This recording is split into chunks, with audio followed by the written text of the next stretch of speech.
and the third revs are really high then, so that's where something you wouldn't want to do with another one. So we're back down to third now.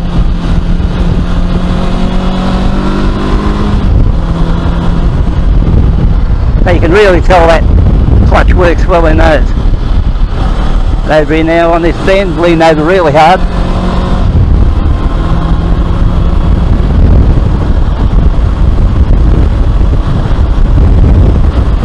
Along this bit of a straight.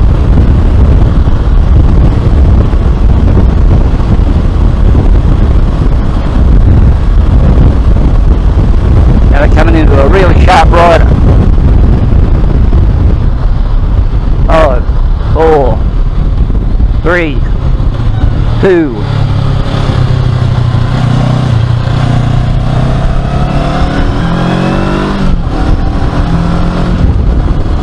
Into a left.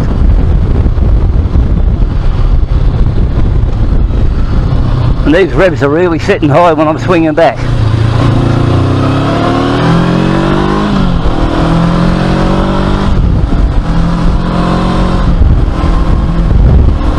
Into 6, so they're cruising in top.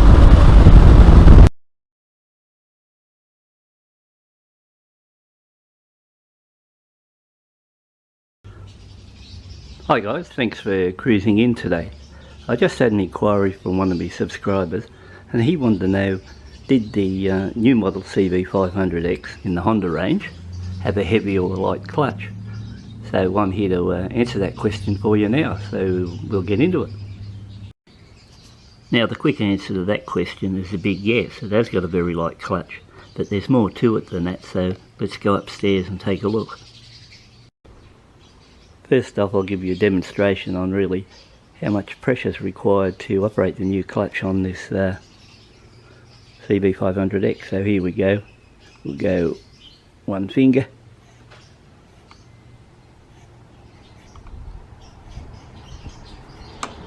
That gives you a very good idea how light the clutch pull really is. Now we'll go over and have a look at the 2019 model XR190 Honda and compare it there.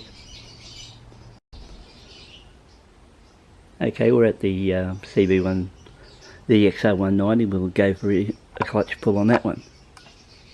And you can see it's a lot harder to pull the clutch in. So this one's got the standard clutch like most bikes have got. But it is a lot harder to pull the clutch in on that little 190. Okay, so now we have a look at both bikes, CB500X and the XR190, and we wonder, this little bike here has got a very heavy clutch, or a lot heavier, and the CB500X has got a very light clutch, and you have to ask the question why. And the reason why is this new 2019 model is fitted with a slipper clutch, and the slipper clutch is there mainly to assist new riders to the sport. So probably by now you're thinking, big deal, the little one's got a heavy clutch, and so what, I can pull that in no drama. And this bigger bike, well, doesn't matter as if the clutch is heavy or light as long as I can ride it. But it's really not the case. The fact is, if you're a learner rider and you're out along the road and you do something unexpected and go down through the gears, especially from 5th or 6th, and then drop down to 2nd, and then realise you're not in the right or the correct gear, and hit like 2nd or 1st, then you got the chances of getting a rear wheel lock-up. This bike would definitely lock up for sure, but this one, chances are virtually nil. And that's why Honda's put the big added safety feature in for new riders of a slipper clutch. These slipper clutches are starting to make their way into the cheaper line of motorcycles a fair bit now. Like over the last 18 months I've had 3 bikes so far with the slipper clutch. The first one I experienced would have been the Kawasaki Verzi X300. Then the new Royal Enfield 650 Interceptor. And finally this Honda was the last one, so starting to make the way to present pretty well. Well, we now know which bike's got the slipper clutch and which hasn't, so how's this going to help you?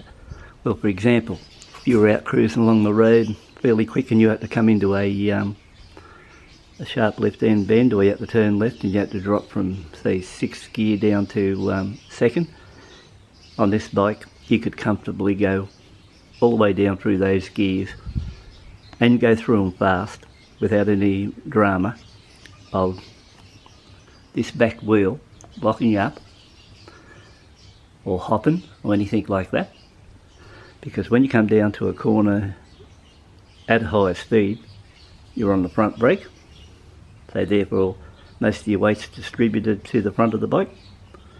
When you look back, this rear wheel's just sitting there, not as good as it was prior to braking.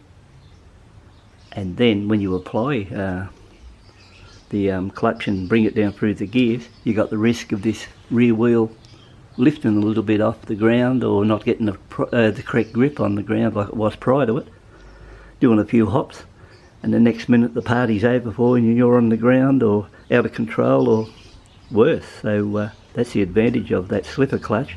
It makes everything so smooth when you're doing down changes. And later on I'll take this bike out and give you a demo of the bike going through the gears.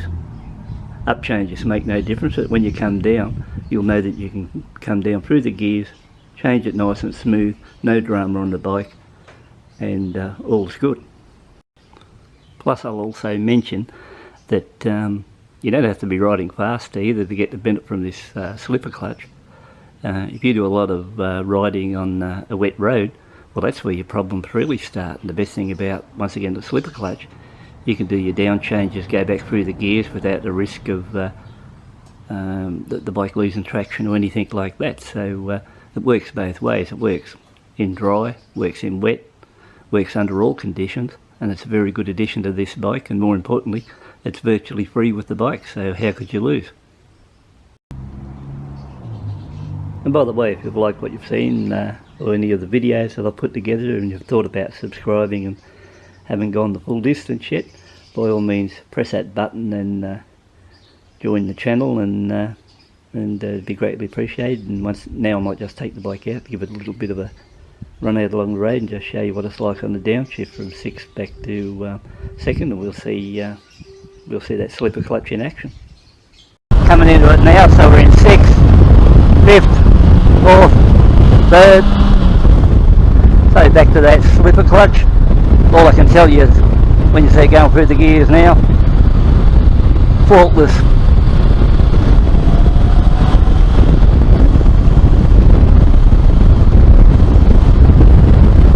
You can change gears as quick as you can.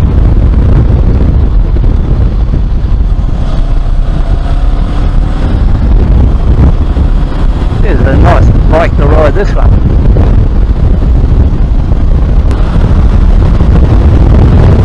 Anyway guys, that's a bit of a wrap up on the slipper clutch. I didn't do any wild changes back down the first gear because I don't want to deliberately get out and use this new bike. Just give you an idea of how it goes and how the clutch operates, and most importantly from anyone that's buying one of these straight off now as a learn illegal bike, just having that slipper clutch and the gear indicator selector alone are two good reasons just to buy the bike. I really think this is a really nice set of wheels. Although I've only been back in the bikes for the past 7 years, prior to that I was really into cars, or I'm still into cars, but you know, after you've had a lot of cars, and I think I've had, I don't know, well over 100, might be close to 150, I don't know, I've lost count. It's been there's been that many cars, I change them like bikes. Yeah, so that bit aside, that's why when I think I break it on a bike and I ride it 5 miles, 10 miles or something like that, make up my mind then if it's any good or no good, and I just draw on the experience with all the cars I've had over the years, of good ones and bad ones, and I think that's how you can decide You don't have to ride them 2 hours, 5 hours or something like that. You can get a very good idea on anything within 5 minutes, if it's worth the trouble of going for that ride or buying or getting rid of. Sometimes you'll get on something that'll be a love affair straight up, and a week later you don't even like it. But you know, I've almost pushed the leak up on this bike, and the more I'm on it riding it, the better I like it. Like this hill I just come over then, cruising back on that 80 kilometres an hour easy.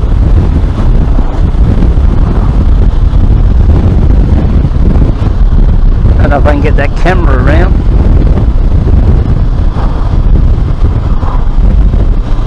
Maybe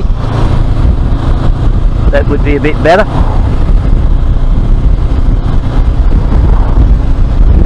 But overall, for a little bit of a burst out for a check on that one.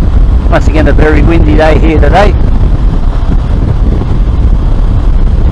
But still, anyone out there thinking of one of these bikes, I'd go and buy it. And this is a bit of one I'd be going for too. The 2019 model.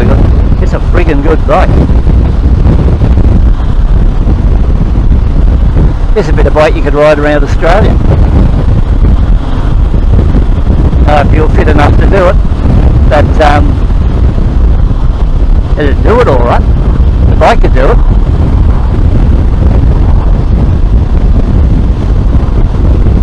But the way it just leans over and comes around these mild bends and stuff like that, or when I push the back there through the corners a bit, it certainly performs well.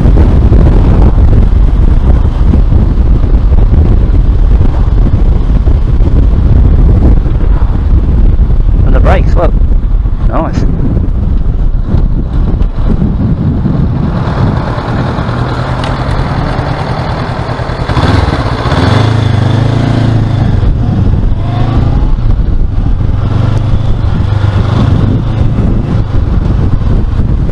As far as bikes go, you could buy a lot worse than this one, and you could probably pay a lot more than this one and not get as much as this one. So I think, you know, the way you look at it, good bike.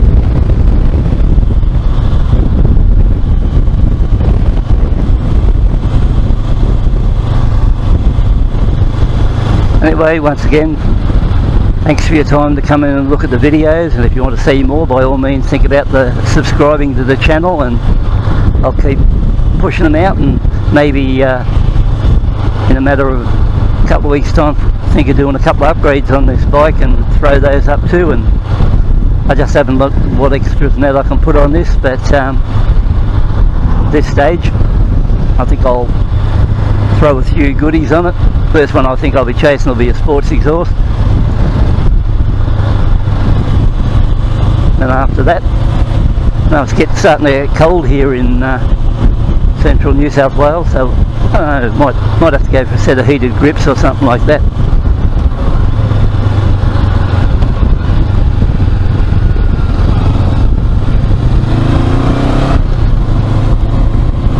Anyway, thanks for watching, and we'll catch up with you later.